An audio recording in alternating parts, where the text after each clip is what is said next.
আজ আমরা প্রফেসর মুখতার আহমেদের এমনই এক আলোড়ন তোলা বক্তব্যকে সহজভাবে বোঝার চেষ্টা করব, যেখানে তিনি চাকরি খোঁজার গতানুগতিক ধারণাকে একেবারে নাড়িয়ে দিয়েছেন এবং উদ্যোক্তা হওয়ার মাধ্যমে অর্থনৈতিক মুক্তির এক নতুন পথের কথা বলেছেন। তো আলোচনার শুরুতে একটা মৌলিক প্রশ্ন। এই যে ছোটবেলা থেকে আমাদের শেখানো হয় ভালো করে পড়াশোনা করে একটা চাকরি জোগাড় করতে হবে, এটাই কি সাফল্যের শেষ কথা, নাকি এটা এমন একটা ধারণা যা আমাদের উপর একরকম চাপিয়ে দেওয়া হয়েছে? বিষয়টা কিন্তু হালকাভাবে নেওয়ার মতো না। প্রফেসর আহমেদের মতে এই যে চাকরির জন্য হন্যে হয়ে ছোটাছুটি করা, এটা একটা জাতীয় সংকট। এটা শুধু কোনো একজন ব্যক্তির লড়াই না, এটা আমাদের পুরো সমাজের মানসিকতার এক গভীর সংকট। প্রফেসর আহমেদের মূল কথাটা হলো এই চাকরি খোঁজার মানসিকতাটাই আসলে একটা পরাজিত মানসিকতার লক্ষণ। আর এর সবচেয়ে বড় প্রমাণ কি জানেন? চাকরিতে ঢোকার বয়স ৩৫ করার দাবিতে রাস্তায় নামা। একবার ভাবুন তো, যে বয়সে একজন তরুণের চোখে দুনিয়া জয়ের স্বপ্ন থাকার কথা, সেই বয়সে তাকে কিনা চাকরির বয়সসীমা বাড়ানোর জন্য আন্দোলন করতে হচ্ছে। এটা কি আমাদের সম্মিলিত হতাশার একটা চিত্র নয়? এই স্লাইডটা একটু খেয়াল করে দেখুন। এখানে পাশাপাশি দুটো জীবনের ছবি তুলে ধরা হয়েছে। একদিকে সেই চাকরি প্রার্থী যে অন্যের উপর নির্ভরশীল, চাকরির জন্য ঘুরতে ঘুরতে যার জুতো তলাক হয়ে যায়, আর বিয়ে করার মতো গুরুত্বপূর্ণ সিদ্ধান্ত নিতে নিতেই বয়স হয়তো ৩৬ পেরিয়ে যায়। আর অন্যদিকে উদ্যোক্তা, যে নিজের পায়ে দাঁড়ায়, আত্মনির্ভরশীল। সে সুযোগের জন্য বসে থাকে না, বরং নিজেই সুযোগ তৈরি করে, আর অল্প বয়সেই আর্থিকভাবে স্বাবলম্বী হয়ে ওঠে। পার্থক্যটা তো আকাশ পাতাল, তাই না? তাহলে প্রশ্ন আসে, এই যে হতাশার একটা চক্র, এখান থেকে বের হওয়ার উপায় কি? প্রফেসর আহমেদের উত্তরটা খুবই পরিষ্কার। নিজের রাস্তা নিজেকেই তৈরি করতে হবে। আর সেই রাস্তাটা হলো ব্যবসা এবং উদ্যোগ। তার মতে এটাই হলো পরাধীনতার শিকল ভেঙে সত্যিকারের অর্থনৈতিক স্বাধীনতার দিকে এগিয়ে যাওয়ার পথ।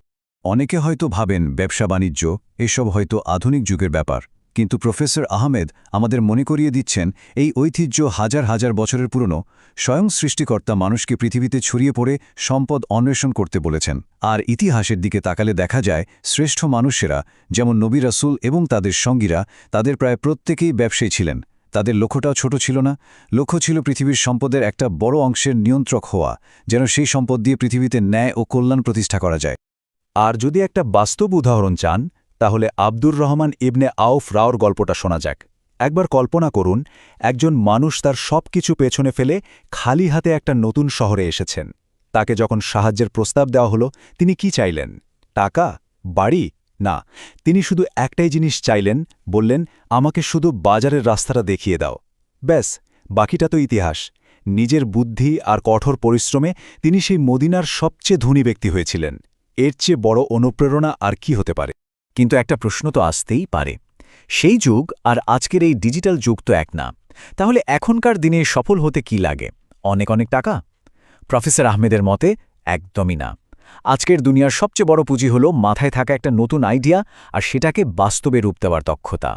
এই কথাটা আজকের দুনিয়ার জন্য এক কথায় মূল মন্ত্র। শাসন করবে তারাই যাদের মাথায় আছে নতুন আইডিয়া। প্রফেসর আহমেদ উদাহরণ দিয়ে দেখিয়েছেন কিভাবে একটি সম্প্রদায় লক্ষ লক্ষ পেটেন্টের মালিক হয়ে বিশ্ব অর্থনীতিতে নিজেদের প্রভাব বিস্তার করেছে। আসলে যুদ্ধটা এখন আর অস্ত্রের নয়, যুদ্ধটা এখন পুরোপুরি মেধার এবং আইডিয়া।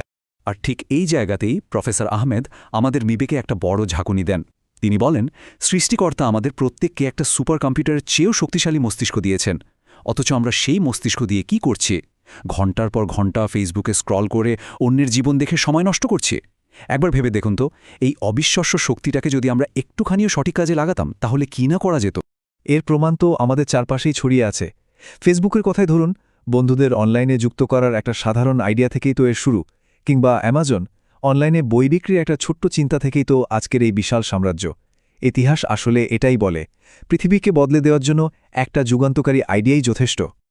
আচ্ছা, ব্যবসা মানে কি শুধুই লাভ করা, যে কোনো উপায়ে টাকা কামানো? মোটেও না। প্রফেসর আহমেদ আমাদের এমন এক ব্যবসার গল্প বলছেন যা প্রমাণ করে যে নৈতিকতা আর সততা নিয়েও সাফল্যের শিখরে পৌঁছানো সম্ভব। চলুন সৌদি আরবের বিখ্যাত ফুড চেন আল বাইকের অবিশ্বাস্য গল্পটা শোনা যাক। গল্পটা শুরু কিন্তু খুব সাধারণভাবেই হয়েছিল। সেই ১৯৭৪ সালে আবু গাজালা নামে একজন উদ্যোক্তা একটা খাবারের দোকান খোলেন। কিন্তু তার মাথায় এমন একটা চিন্তা বা দর্শন ছিল যা শুধু তার ব্যবসাকেই নয়, বরং সৌদির পুরো ফাস্ট ফুড ইন্ডাস্ট্রিকেই বদলে দিয়েছিল। কি ছিল সেই যুগান্তকারী চিন্তাটা জানেন? খুব সাধারণ একটা সিদ্ধান্ত। তিনি ঠিক করলেন তার দোকান থেকে বিক্রি হওয়া প্রত্যেকটা খাবারের প্যাকেট থেকে মাত্র 1 রিয়াল তিনি দান করে দেবেন। ভাবা যায়, লাভের একটা অংশ নয়, বরং প্রতিটা বিক্রি থেকে একটা নির্দিষ্ট অঙ্ক। আর এই 1 রিয়ালের সিদ্ধান্তই হয়ে উঠল আলবাইকের কিংবদন্তিতুল্য সাফল্যের মূল চাবিকাঠি। আর এর ফলাফল নিজের চোখেই দেখুন। একদিকে অ্যালবাইকের দোকানের সামনে হাজার হাজার মানুষের ভিড়, লম্বা লাইন।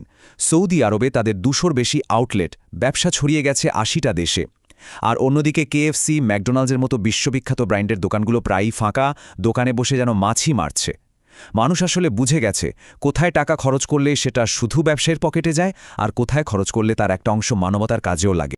আলবেকের এই গল্পটা থেকে আমরা একটা অসাধারণ শিক্ষা পাই, আর সেটা হলো সম্পদ যখন ভালো মানুষের হাতে থাকে তখন তা দিয়ে ভালো কাজই হয়। তখন ব্যবসা আর শুধু লাভ ক্ষতির হিসাব থাকে না, সেটা হয়ে ওঠে সমাজ পরিবর্তনের একটা শক্তিশালী মাধ্যম।